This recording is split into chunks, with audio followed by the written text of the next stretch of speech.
Good morning, everybody, and welcome to our lecture titled Why We Need a Polymorphic Database. My name is Alvin Leung, and I lead the marketing team at Vatical, who are the creators of TypeDB. It's a beautiful morning here in Palo Alto, California, and it's my pleasure to connect with all of you, our global audience, today. We're here to explore the evolving landscape in database engineering and the pressing need for a polymorphic approach in databases. And who better to guide us through this intricate subject than our esteemed speaker, Dr. James Whiteside? By way of introduction, Dr. James Whiteside is a research engineer with a rich background in programming and solid state physics. With over a decade in both academic and industrial research, James has developed a profound passion for data modeling and algorithmic design. His quest for expressive data modeling methods led him to join us at Vatical, where he immediately connected with the vision behind TypeDB. As a member of the research team, James is working to define an entirely new paradigm of polymorphic databases and aims to carry the vision of TypeDB forward by showcasing the unique and expressive power of the data models that he built. So, ladies and gentlemen, without further ado, please join me in welcoming Dr. James Whiteside to the stage. Hello. Thank you very much, Alvin, and thank you to everyone for coming to this lecture. As Alvin has said, today we're going to be talking about why we need a polymorphic database. We're going to be summing up three key issues that arise with contemporary databases. That's object model mismatch, semantic integrity maintenance, and polymorphic querying.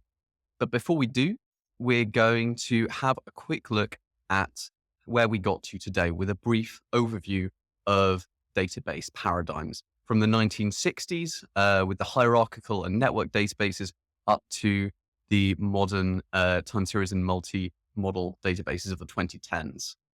So this all starts back in the 1960s with hierarchical and network databases, which come under the broader umbrella of navigational databases. And they were called that because you need to navigate from one record to the next by following links between them. In that sense, queries are imperative in nature. When you write a query asking for a particular record, you need to navigate from each one to the next. You can't just retrieve all the records that match your query in one go. This, of course, meant that when Codd wrote his set-theoretic relational algebra in 1969, this was a massive game changer because with relational databases, you can now query declaratively. Most modern databases do allow declarative querying, where you simply describe the kind of records you're looking for, and the database will return all matches in one go. Relational databases have a schema that defines a number of tables and references between them. But one of the big problems with relational databases is that they're not natively compatible with object-oriented data models. Object-oriented programming did not become the dominant programming paradigm until about the mid-1980s. And as a result, Codd's relational algebra doesn't take object-oriented principles like inheritance, abstraction, and polymorphism into account. A number of attempts were made to solve this, the first big one being object databases in the early 1980s. They were cheaply designed for OOP data persistence, and what that means is that they were strongly tied to the application. So if I were to use one application with a particular class structure to generate a database, in order for another application to be able to access that data, it would have to have the same class structure. So clearly, this is not a scalable model for ecosystems, and object databases never really took off. However, with the advent of cloud computing and the rise of the internet in the late 1990s, we saw an entirely new class of databases, NoSQL databases. And that covers a number of different ones. Key value, which actually were invented in the early 1970s, but didn't become popularized until later, and other familiar names, triple store, columnar, graph, document, and time series. They all have a wide variety of logical models, but one of the unifying features is that they're designed for semi and unstructured data, specifically for data coming in from microservices in the cloud, which might have a lot of different structures and comes in at a much higher rate than would have done so before. And for these kinds of purposes, relational databases are not the right choice. This led to the inception of NoSQL databases. Finally, more recently, we have multi-model databases, which can store data in disparate logical models. So you might store some in relational tables and some as a graph. And some multi-model databases even allow you to convert data between these paradigms. And this allows for the leveraging of different model strengths, but it doesn't fundamentally introduce any new ideas to the space. It just combines what was previously done. Now, in this lecture, we're going to be looking at a selection of these databases. And the ones we're going to be looking at are those that have seen widespread adoption in commercial software engineering. So it's relational, key value, columnar, graph, document, time series, and multimodal. But even more so, we're going to be looking specifically at those that are used for high-level application development. So key value, which is very low level, we're not going to be looking at. Additionally, we're going to exclude multimodal because the problems that arise in multimodal databases also arise in the relational, graph, and document paradigms, which are the three we'll be focusing on. The first issue we will be looking at is object-model mismatch. And most people know about object-relational mismatch, but mismatch can also occur in the document and graph paradigms, as we'll be seeing shortly. But let's start with the original object-relational mismatch. If we look at this insert query to this table here of users, we can see that users have an ID that's auto-generated, a first name, a last name, and several emails. But we can see that these emails have been concatenated into a string with semicolons between them. This data is unnormalized, and it causes a lot of problems because now if you want to add a new email, remove an email, or even query what the individual emails are, we've actually got to process the data directly. We can't leverage the structure of the table to do so. In order to properly store this data, we normalize it. We make a new table for user emails, and we reference the ID that they belong to. But what this means is that we now have multiple rows required to represent an atomic object. If we want to insert a user or retrieve a user, we have to insert or retrieve multiple rows. And this is object-relational mismatch. It occurs in a number of situations. In the case of multi-valued attributes, as we just saw, in the case of one-to-many and many-to-many relations, and as we'll be seeing later, in inheritance hierarchies and in interface structures. Let's move on to documents.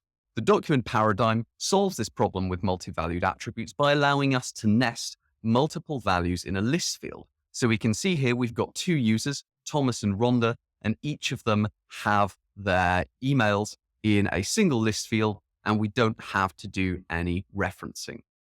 But now let's say we extend this model a bit, and we now have a collection of projects. And in this collection, we have a project TypeDB 3.0. We want to list the members. So we use that nesting strategy. We nest the entire documents for Thomas and Rhonda in the project document. And we can do that again for another one. Here we have the TypeDB Cloud Beta project, should be releasing sometime next week. And we have one member, Rhonda. But what we now have is multiple documents that are used to represent the same atomic object. So Rhonda is now repeated in multiple places, creating redundancy.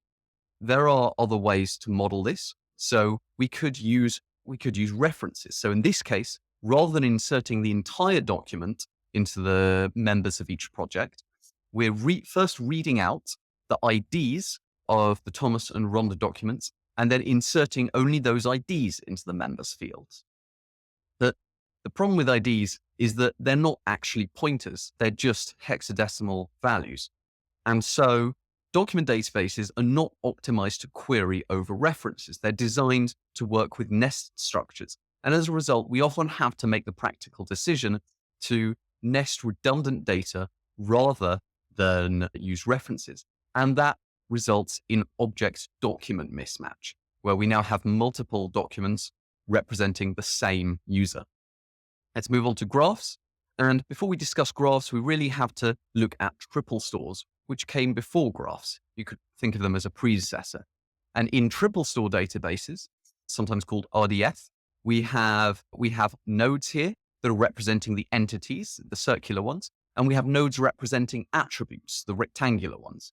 And then we use relationships to link the entities together, and we use special relationships like has first name, has last name, and has email to link entities to the attributes they own. This is called reification. The attributes here are reified, that is to say they are stored as nodes, even though they are properties of the entities.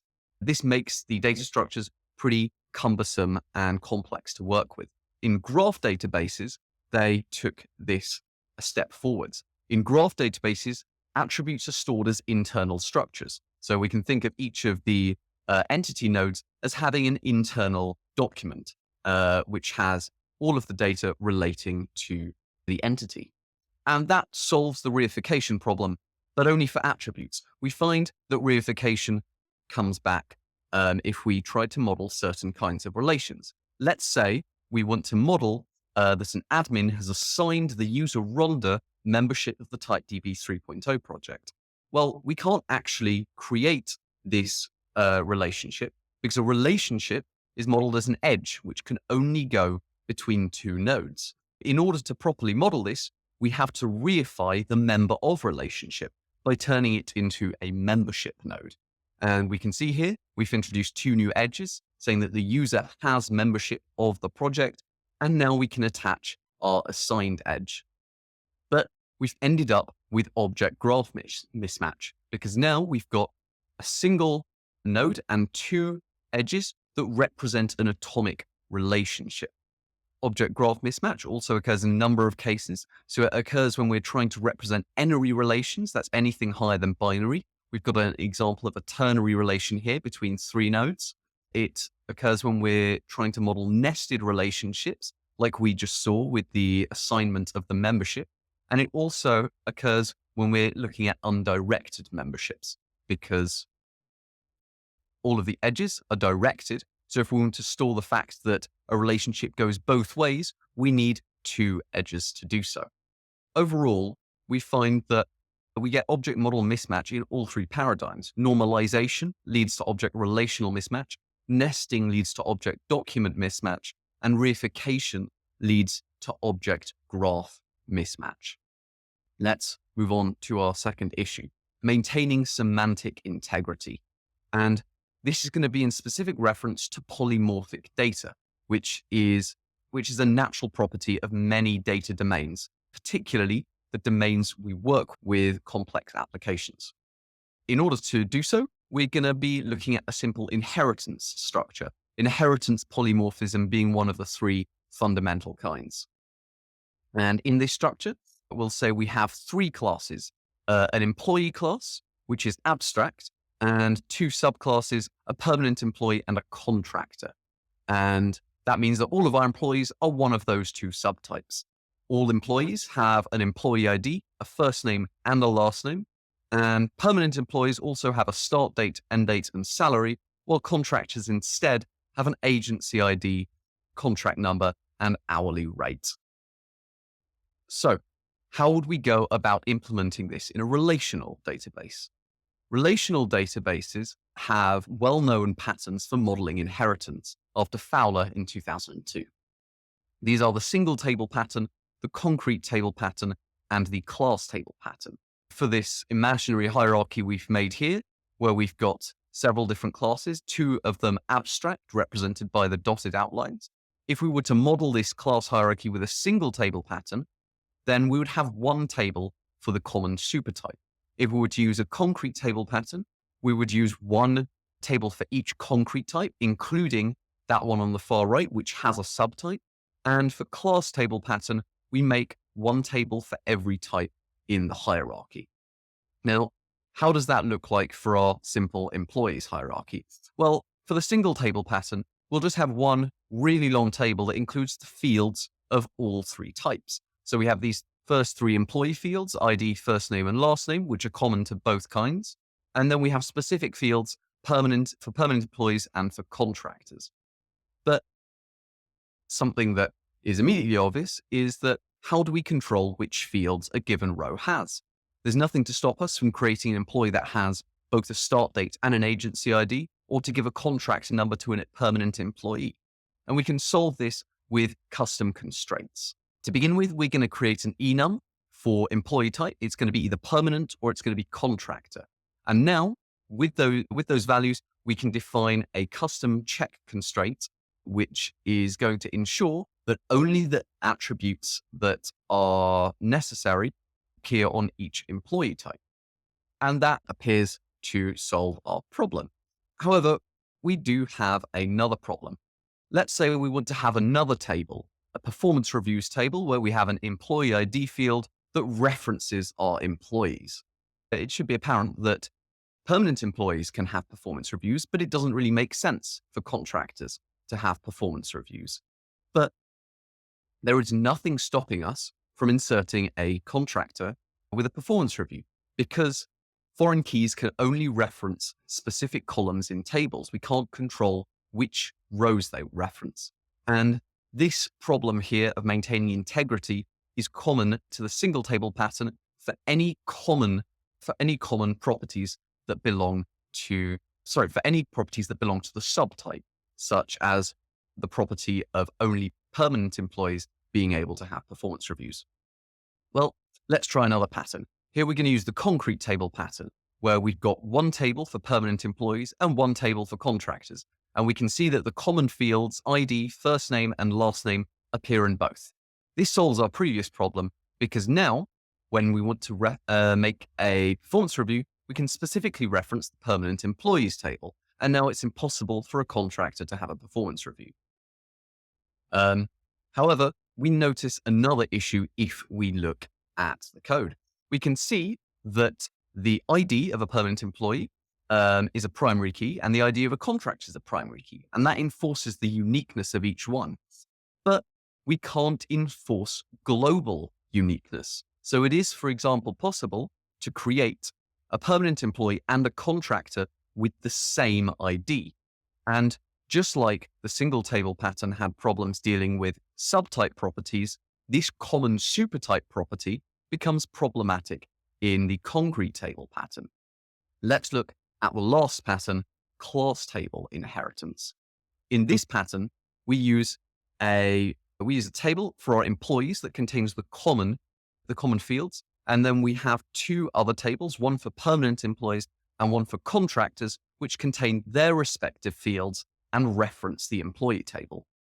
Now we can see that we have leveraged a number of advantages. We've solved both of our previous problems, because now we can have a single ID in our employees table, which has its uniqueness enforced there globally. And then we have the permanent employees table and contractors reference that ID.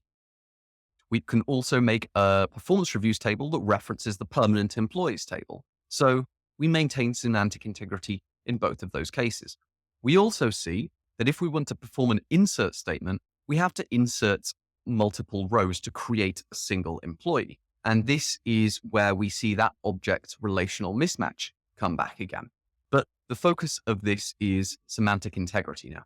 How does this lead to semantic integrity loss?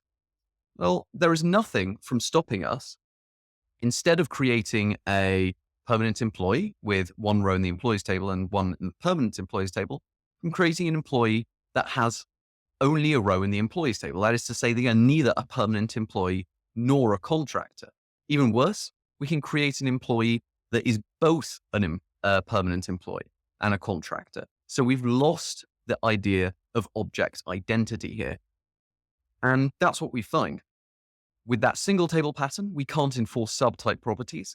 With that concrete table pattern, we can't enforce supertype properties. And with the class table pattern, we can't enforce object identity. So no matter which of these patterns we use, or any other pattern that can be conceived, we can't enforce semantic integrity. And the reason why it can't be done with any pattern is because inheritance hierarchies are fundamentally multi-dimensional data structures, but rows are only one-dimensional in our tables. And this means that no matter what pattern we come up with, for the general inheritance hierarchy, we cannot enforce semantic integrity. Let's move on to the document paradigm. So the first question we've got to answer is whether we're going to have one collection for all of our employees, or one collection for our permanent employees and one for our contractors. Following Kupal et al. 2023, we'll use what's called the polymorphic pattern, which says that similar documents should be stored in the same collection for optimization. And splitting collections more granularly is generally considered an anti-pattern. That's one of the great things about document databases. We can store all of our data in one big collection, no matter what kinds of fields might differ between those documents. Here we have done exactly that. We've put Kima, a permanent employee, and Reginald, a contractor, in the same employees collection. But we also have another choice to make. In this case, we have nested the information for the contractor's agency within the contractor document. And this is one of the options we have. The other option we have is to reference the document in the agency's collection. And we'll be looking at both of these options. With this option, after we've inserted the data, it looks something like this. So we can see that in addition to the data we inserted, each of the documents has been assigned a unique hexadecimal object ID. However, what happens if we change the name of the agency in the agency's collection from Baltimore agency to Washington agency? Well, now the data becomes inconsistent. And in fact, there is no way to control the consistency of the data within the database. We have no idea where the nested documents for the Baltimore agency might be. They could occur anywhere in any collection. So maintaining the consistency is quite difficult. We have to do it manually. This doesn't look like a good way to enforce semantic integrity. So let's try the other option. We're going to reference the agency in Reg's document. To begin with, we find the document for the right agency and we retrieve its ID. And then we nest that ID only, not the whole document, into our contractor document. And this is what it looks like when it's inserted. We can see that instead of a nested document for the agency field, we have the object ID of the Baltimore agency. However, here something that we touched on earlier becomes very important. Object IDs are only hexadecimal values. They're not pointers. And that means that if we were to delete the Baltimore agency from the agency's collection, then we'd end up with a null reference. There's no way to tell if when we delete a document, its ID is referenced anywhere. And in document databases, there's no way to perform a cascading delete the same way we would in a relational databases. So generating null references is very easy when we're using this document referencing. So what we find is if we nesting data, we can't enforce data consistency. And if we're referencing it, we can't enforce referential integrity. And for semantic integrity, we need both of those things at the same time.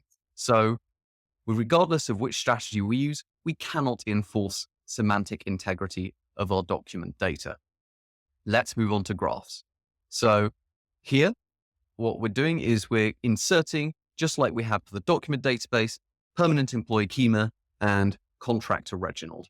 And what we can do is we can give our employees multiple types. So Kima has both the employee type, or label rather, and the permanent employee label. And Reg has both the employee label and the contractor label. And we can use this to emulate a type hierarchy.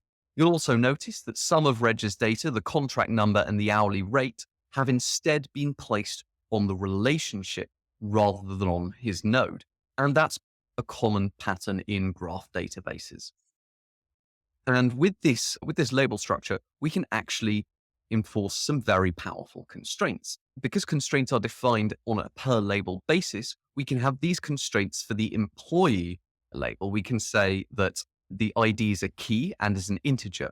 We can say that employees must have a first name that is a string and a last name that is a string. And this will apply to both Kima and Reg.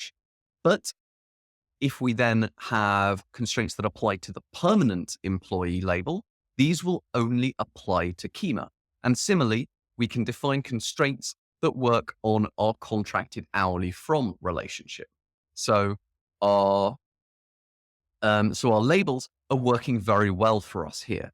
However, there's one thing that we can't do with constraints in a graph database, and that is control the types of relationships that can be made between nodes. So here we've got Reg contracted hourly from the Baltimore agency, but it's also possible to have a contractor without a contract at all, or a permanent employee that is contracted from an agency, or a contractor that's contracted from a permanent employee, an agency that is contracted from a contractor, or even a permanent employee that is contracted from themselves.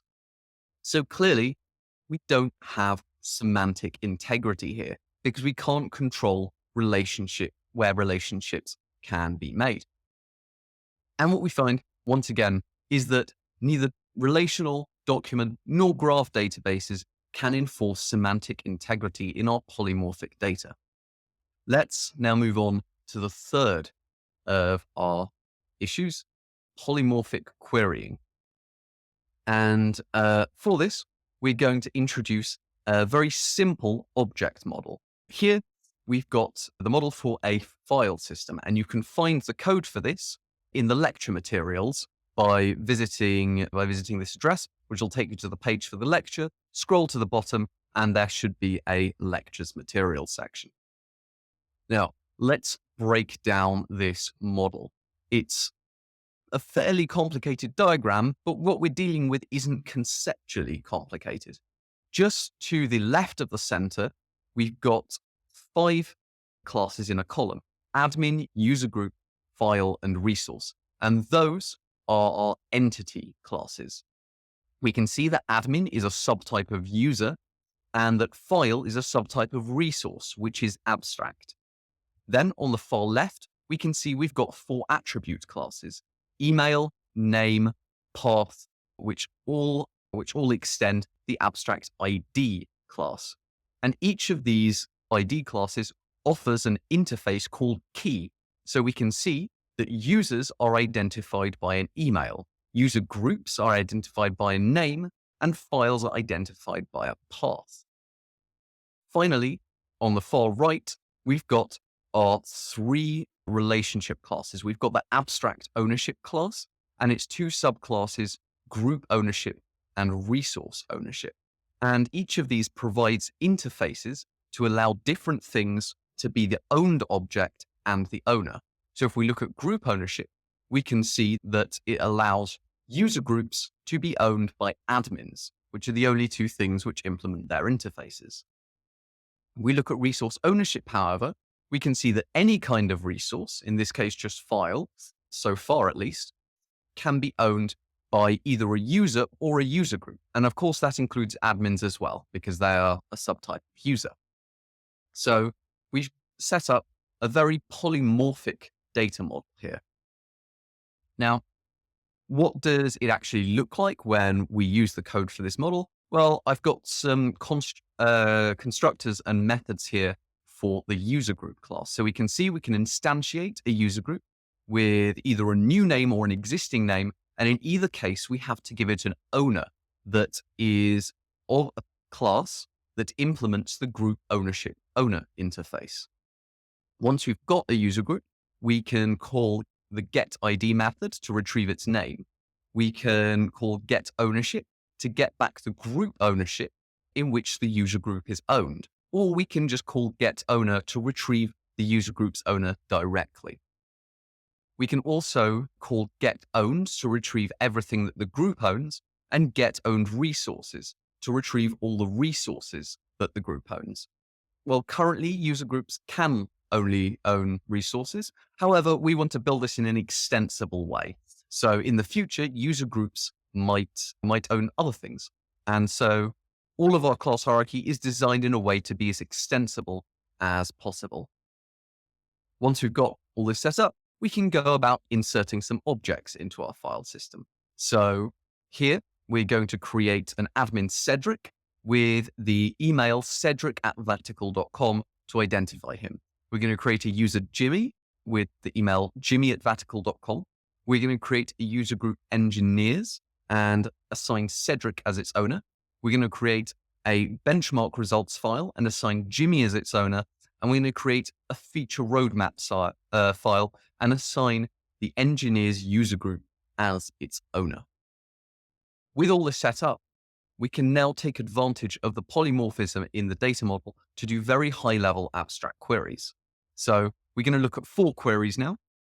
The first one is to retrieve the ID of a given owner's resource. So in this code example, we're getting the ID of the roadmap's owner.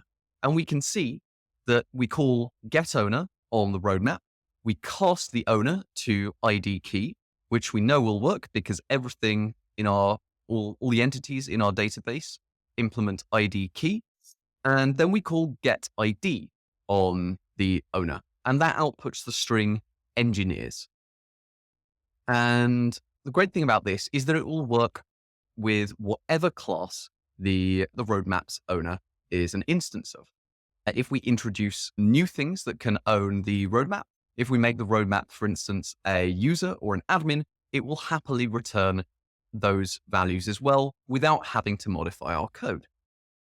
The second one, retrieve the IDs of all resources owned by a given user, does much the same as the first one, except now we're going to get back a stream of results, which we're going to collect into a set.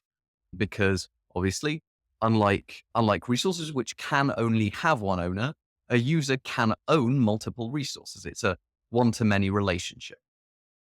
And once again, we are casting the resource. We're casting each resource in getOwned resources to ID key, and then we're getting its ID. And we can see here, just like we inserted, that Jimmy owns the benchmark results.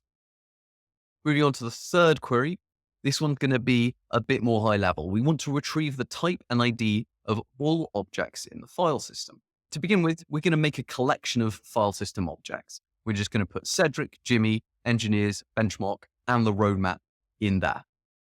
Once we've got that set of objects, we're going to stream it.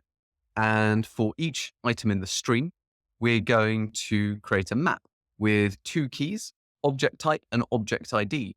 For object type, we just get the class of the object. And for object ID, we cast it to ID key and then retrieve its ID.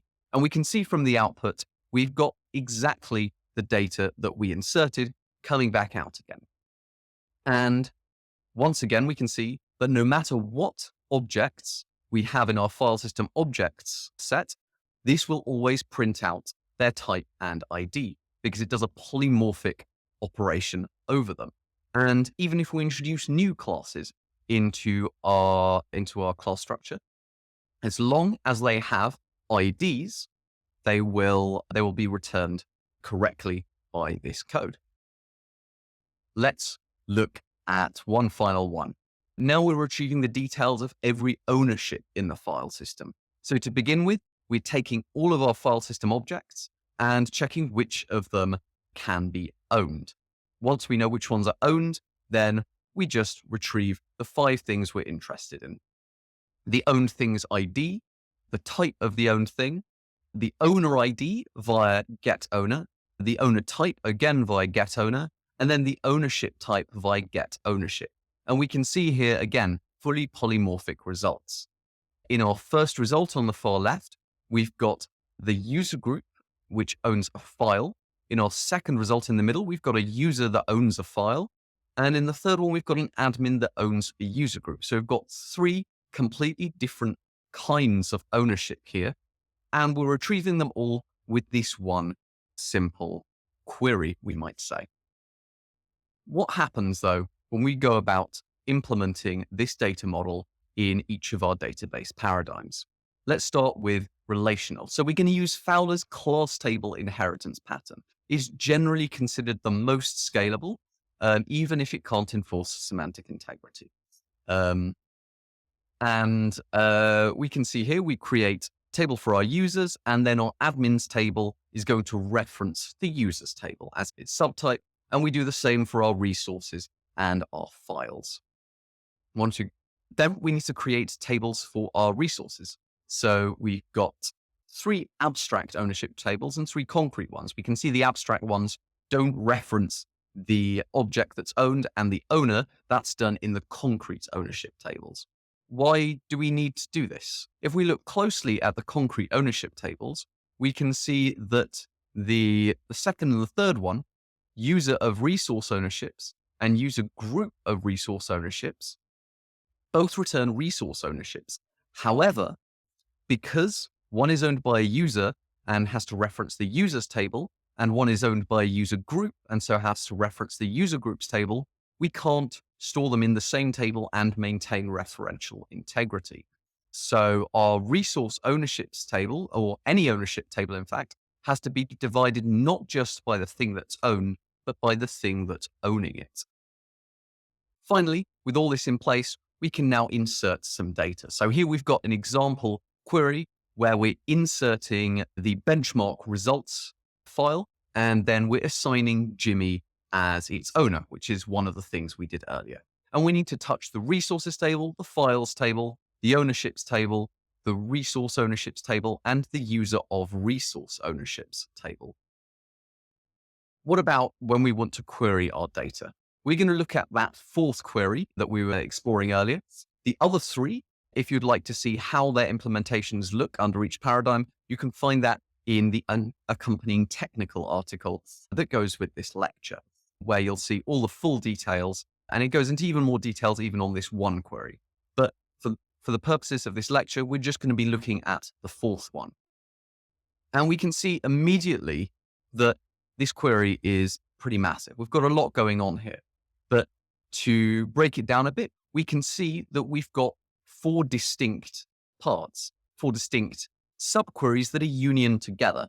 We've got one that looks for user groups that are owned by admins. We've got another one that looks for files owned by users, another one for files by admins, and another one for files by user groups. We're going to pick out a few of the features to look at. So we've already seen that the return types are hard-coded with unions and joins. So we can only retrieve ownerships of those four kinds. This means that if we add more ownership kinds to our database, we'll need to extend this query even further. We can also see that the type names are hard-coded. Here we're retrieving the string group ownership as the ownership type. And that is because we can't variabilize the table names. So we have to hard code them in. We also see that the attribute interfaces are hard coded. Each of our subqueries needs to produce an owner ID, but that's different in each case. So for the first one, we can see that we're essentially casting an admin ID to an owner ID. And then finally, we see that we've also had to hard code our type inheritance, because when we look for users that own files, we have to make sure they're not also admins, because if so, they'll be returned by this branch and one of the other branches. To make sure they're only returned once, we need to exclude users that are also admins from this particular branch. And that's because while our class table structure goes very nicely for modeling inheritance and has the same number of tables as it has classes, the database doesn't actually treat inheritance specially. It is stored using the same data structures as any other data. Let's return, though, to that hard coding of unions and joins. Well, if we think about why we had four branches in our union, that's because there are four pairs of concrete classes that implement the owned and owner interfaces. So we can see we've got admins that own user groups, we've got users that own files, we've got admin that own files, and we've got user groups that own files here in our table. But what's important about this is that because we have to make one concrete ownership table for each pair of owned and owner, the resulting number of branches in the union is combinatorial.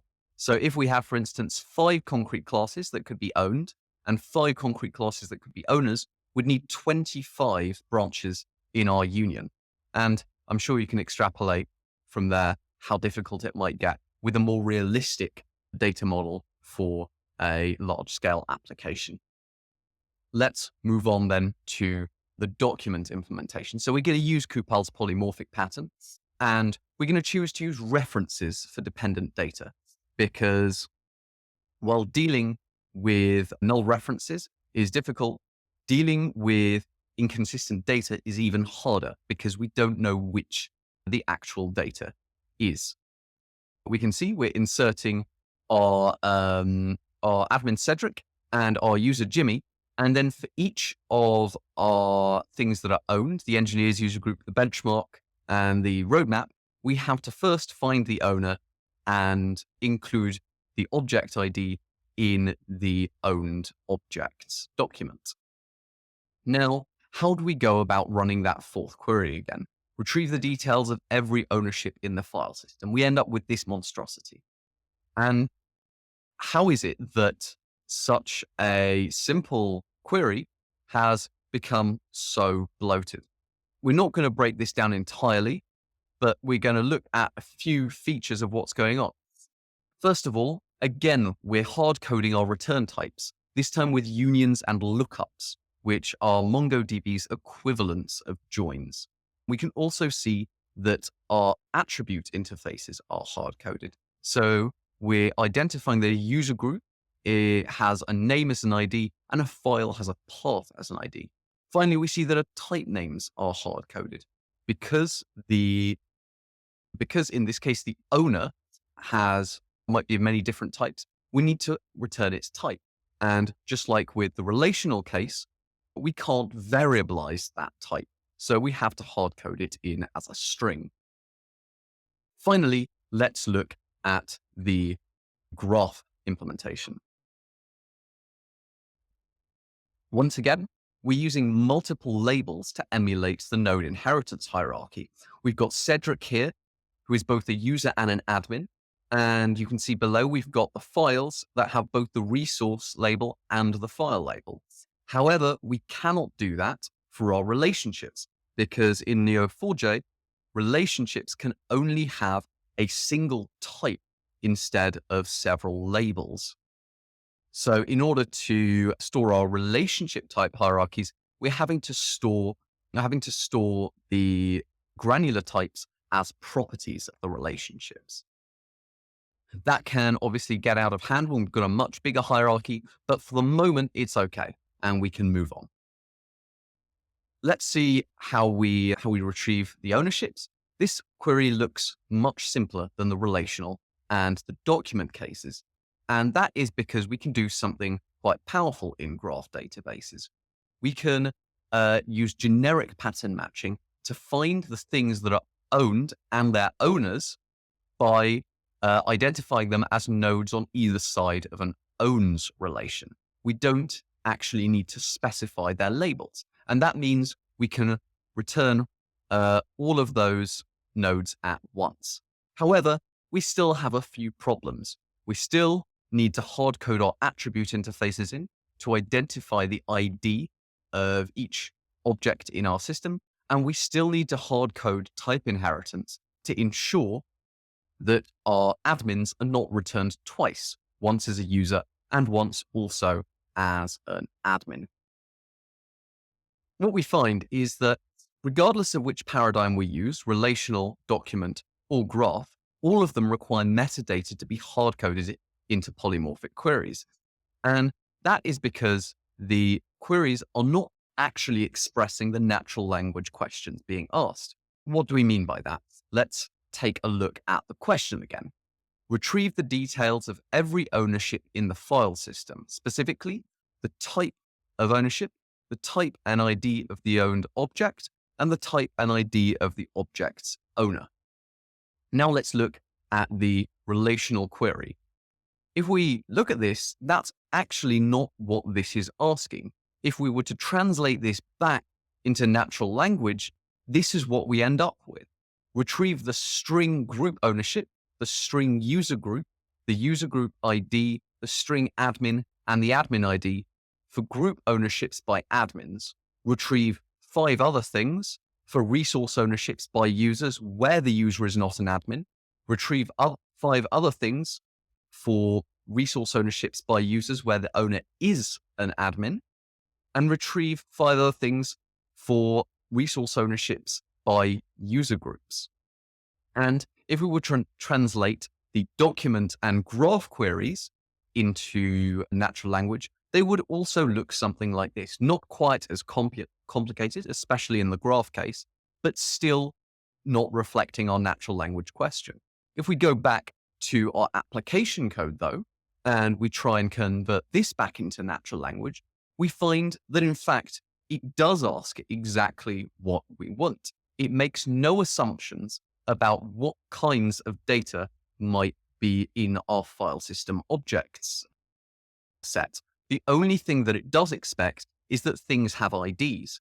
But if we go back to our natural language query, we can see that IDs are one of the things we specifically asked for. In fact, it is necessary that it appears there.